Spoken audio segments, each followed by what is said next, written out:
भारत का पड़ोसी देश श्रीलंका इन दिनों अपनी खराब आर्थिक स्थिति से जूझ रहा है। श्रीलंका में हालात बेकाबू हो गए हैं। महंगाई और हालातों से त्रस्त प्रदर्शनकारियों ने राष्ट्रपति भवन समेत कई प्रमुख दफ्तरों पर भी अपना कब्जा जमा लिया है।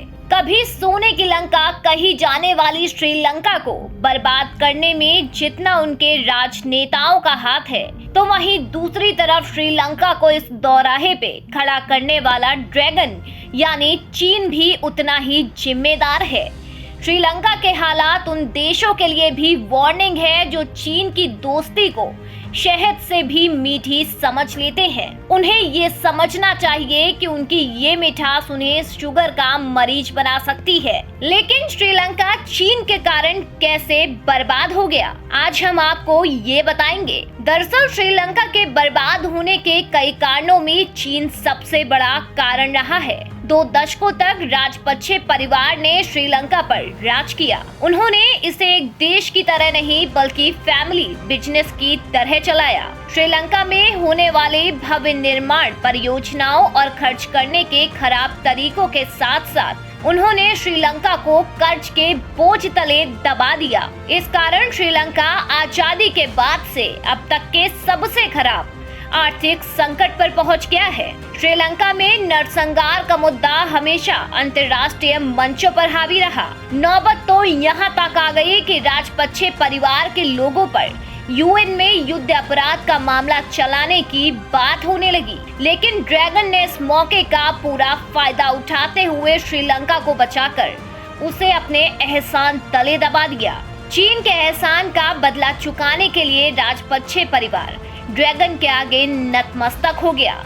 चीन को यहाँ बड़े बड़े निर्माण के ठेके मिल गए। इसके साथ ही चीन ने बड़ी ब्याज दरों पर श्रीलंका को कर्ज दिया। इसके अलावा राजपक्षे परिवार के गृह जिले हम्बनटोटा में बड़े पैमाने पर बेफिजूल के निर्माण किए गए, जैसे दुनिया का सबसे खाली एयरपोर्ट, एक ऐसा क्रिकेट स्टेडियम जिसमें बैठने की क्षमता राजधानी की आबादी से भी ज्यादा है। इसके अलावा $1.4 बिलियन की लागत से बना हम्बनटोटा बंदरगाह, जिसे चीन ने 2017 में 99 साल के लिए लीज पर ले लिया है। इन सब के अलावा चीन के भारी भरकम कर्ज श्रीलंका को डुबाने के लिए काफी है। यहाँ पर एक सवाल ये आता है कि आखिर श्रीलंका जैसे देश से आर्थिक रूप से मजबूत चीन को क्या फायदा हो सकता है।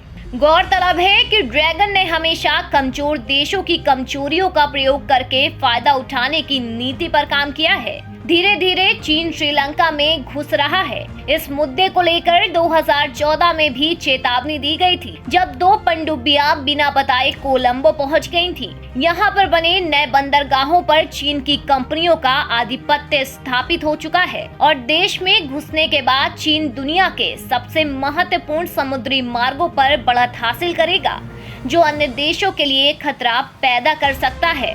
भारत के पड़ोसी देशों में उथल पुथल मची हुई है। कयास लगाए जा रहे हैं कि श्रीलंका जैसे हालात पाकिस्तान के भी हो सकते हैं। मीडिया रिपोर्ट्स की माने तो पाकिस्तान में महंगाई अपने चरम पर है। कहा जा रहा है कि पाक में सरकारी खजाना तेजी से खाली हो रहा है। पिछले महीने चीन से $2.3 अरब का कर्ज मिलने के बावजूद स्टेट बैंक ऑफ पाकिस्तान के विदेशी मुद्रा भंडार में काफी गिरावट रही। पाकिस्तान कर्ज तले दबा हुआ है। वे कर्ज उतारने के लिए भी कर्ज ले रहा है। रिपोर्ट्स के मुताबिक मार्च 2022 तक उस पे $88 अरब का कर्ज है। इसमें से $14.5 अरब का कर्ज केवल अकेले चीन का है। हालांकि ये कर्ज और भी कहीं ज्यादा हो सकता है, क्योंकि पिछले साल IMF ने पाकिस्तान पर चीन का $25 अरब कर्ज होने का अनुमान लगाया था। पाकिस्तान दिवालिया होने की कगार पर आ गया है।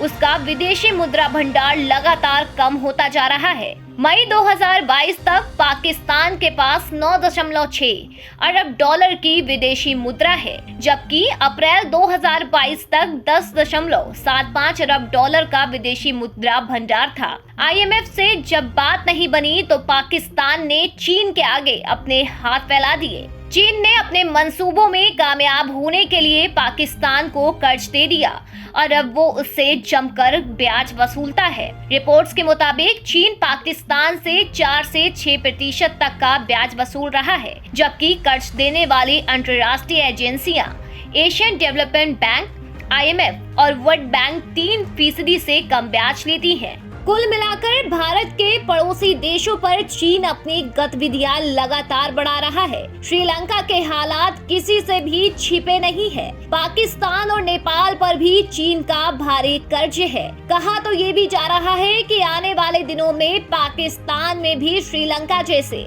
हालात देखने को मिल सकते हैं।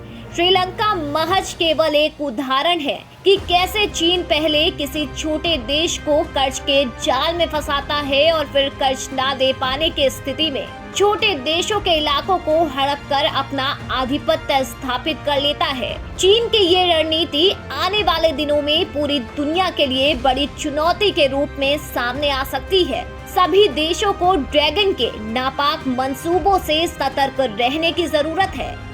अभी के लिए बस इतना ही। अगर आपको भी हमारी ये खबर पसंद आई हो तो वीडियो को लाइक करें, चैनल को सब्सक्राइब करें और बेल आइकन दबाना ना भूलें।